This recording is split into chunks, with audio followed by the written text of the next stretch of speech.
Hi, everybody. I am Lisa Wozniak, and I am joined today by Andrew Joy of The Mental Difference out of Chicago. And Andrew is a sports psychologist working in both the clinical sports psychology coach. Yes. Okay, working in both the clinical and sports-related capacity. And Andrew is joining us today to talk about how marketing has affected his private practice. Andrew and I have been working together for a while, and he's had tremendous success, and wanted to invite Andrew to be with us today so that we could talk about some of the things that marketing has done for his private practice. So welcome, Andrew. It's a pleasure to have you. Thanks. Pleasure to be here as well. So what was your private practice like before you began this marketing journey? What were some of the challenges that you were facing at the time? I think the biggest thing was just getting out there and getting people knowing that we were out there. It was moving at a much slower pace than I really wanted it to, or had anticipated it to. So it really went from like 0 to 1,000 very quickly. Wow, that's great. So what kinds of things were you focusing on with regarding the marketing? You know, I think the biggest thing that we really did was revamp all of our online presence. You know, so we completely redid our website and got a lot of stuff out there on the website. We made a big social media presence, so from Twitter and LinkedIn and Facebook, which really got us out there and had us posting on a regular basis, daily basis, getting multiple tweets out, multiple posts, and just getting that presence out there. And from that, that's just had a lot of people contacting us from teams at the junior A level, at the youth level, and school districts, and just everything in general has really been coming together with that presence and getting our brand out there. That's fantastic. And I understand that this has impacted your clinical practice as well. Yeah, it definitely has. There's been, through the sport, we've also found that there's been a good crossover between sport and performance psychology and working with the teams. And a lot of those athletes we've found have had some clinical issues, mainly based around anxiety that we've been working with. So it's been good. And we've also gotten a lot of word of mouth. Joining on with some organizations where we've gotten multiple teams out of the organization. Obviously, parents talk, and everybody wants the best for their children or their kids or their athlete. So we've gotten a good crossover from the clinical and the sport. That's fantastic. So if you had to think about one specific marketing related item, what would that have been as far as the catalyst that began to start to turn things around? When did you notice that shift? I would say that shift probably came towards, I would say, when did we start working together? Was it June, I believe it was? Mm-hmm. I would say probably in August is when it really started ramping up. And we kind of got the hang of, you know, the social media and how we were doing it. We got the website relaunched. And I mean, it went from looking like, you know, something a fifth grader would do to something that you paid thousands of dollars to do, which was great. And we did that all in-house. So that was a great thing. And, you know, just having you giving us direction on websites we can use and things that we can use to help drive that social media presence made it 10 times easier as opposed to us trying to go out and figure out what we had to do. And it was less of that trial by error. And so it saved us a lot of time and helped us really drive that social media presence. Yeah, it makes a big difference to have a concrete plan that you can follow from beginning to end. Yep. To get those results in line for you. So how is your practice, both clinically and the sports end of it, how are those practices different now than they were before? What kind of specific results are you seeing that you didn't have before? I have a lot less time on my hands to do anything. It's crazy. I mean, it's been longer hours. It's balancing almost like two different schedules because you have to set time aside for your clinical clients and your individual sport clients. And then we have all these workshops that we're doing. I mean, this week alone, we have 6 workshops that we're doing. So it's been a hectic week in general. And then, you know, you have to manage your schedules. You have to do the billing. You have to do the clinical notes, and you have to do there's all these little components. So it's a constant go now, which is great because on the other end, it was constant frustration of when am I going to get more people in the door? Exactly. Now it's, I was complaining about not having enough time or not having enough hours of actually working, to now being like, thank God I'm working this many hours a week, because it's awesome. That's a great problem to have, isn't it? It is. And it's a lot more fun when it's kind of your baby. Absolutely. When it belongs to you, right?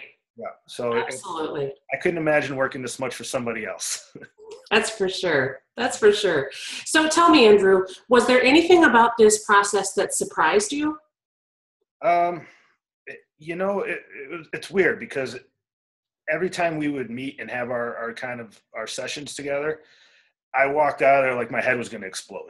Because there was just so much, and it was so overwhelming. And, I had a great team with me that helped really get this together, and really helped me manage it.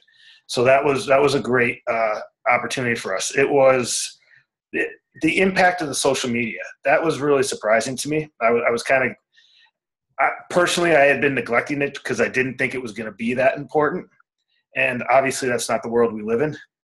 And so now I think that was the biggest thing, and maintaining that social media and that presence on social media. And that's been and that was a big surprise for me. I mean, we got a really good contract with the Chicago Steel out of the USHL just from our social media presence. He found us locally, and then it turned out that we had some mutual connections from my grad school. And it actually turned out that his assistant coach I played with in juniors, and then the head coach I played against in college. So he never would have found us had it not been for that social media presence. And then through that, all these connections just kind of came together. So that was really exciting. It was a really big contract for us. It's an exciting contract. So. And, Andrew, you bring up a really good point that I want to expand on just a little bit, because I think that the viewers of this video will really get a lot out of this. I'd like you to talk just a little bit. You had mentioned your team, and you were smart enough to find a college intern nearby that could help you take care of some of the social media and web development kind of things. Can you talk a little bit about that process, and how you found him, and some of the things you delegated to him so that it freed you up to focus on other items? So we picked up Jared in May of last spring. And at that point, I had probably 6 or 7 people reach out to me looking for internships, and had a good conversation with him, and just felt like he was going to be a really good fit for us. And something that he had brought up when we were kind of interviewing was that that we lacked the social media presence, and that he would help us with that. And that kind of caught my eye, or caught my ear, I should say. So with that being said, we brought him on, and then you and I had started working together, and that was a big thing that you had brought up. So it all just kind of came together at the right time. The right people come into your life at the right time, and everybody kind of came into mine at the right time and helped really drive that. And he was just great on helping. We worked together on getting that website revamped, on the social media presence, and he's obviously much younger and understands that aspect of it. So he was able to teach me so that I could also help maintain it and do things on it. Just because I didn't have the time to play around with it when, developing workshops and curriculums for teams. So he really freed up my time to do what I do and do what I'm really good at. And that's the teaching part, or the therapy part. Yeah, I think that was really smart. A lot of times private practice owners are already spread so incredibly thin, right? With all of the things that you talked about at the beginning of the interview, with clinical notes and the billing and all those other sort of things, and you knew you needed the marketing component. So you and I worked together to create a plan to get you from point A to point B. And it was so smart of you to find a college intern who could sit down and work with you and fulfill some of those step-by-step things, so that you learned in the process why the marketing component was so important, and he could take care of some of the day-to-day stuff that would free you up to focus on other things. So that being said, would you recommend this process to any of your colleagues, any other therapists or psychologists that are struggling to grow their practice? Absolutely. The return on investment for this was amazing. It was for the amount of information and direction and just a layout that we got for the cost was tremendous value. And then moving on from that, I made that back in a week, if that, so it was definitely worth the investment. And, I wouldn't have some of the clients or the contacts or the contracts that I have now if I hadn't had the direction from you, especially with the website and the social media. Our website looks so much different and better now, where I've gotten calls like, hey, your website looks really professional. We'd like to work with you. That's great. For me, I'm like, okay, that's great. That's an easy sell.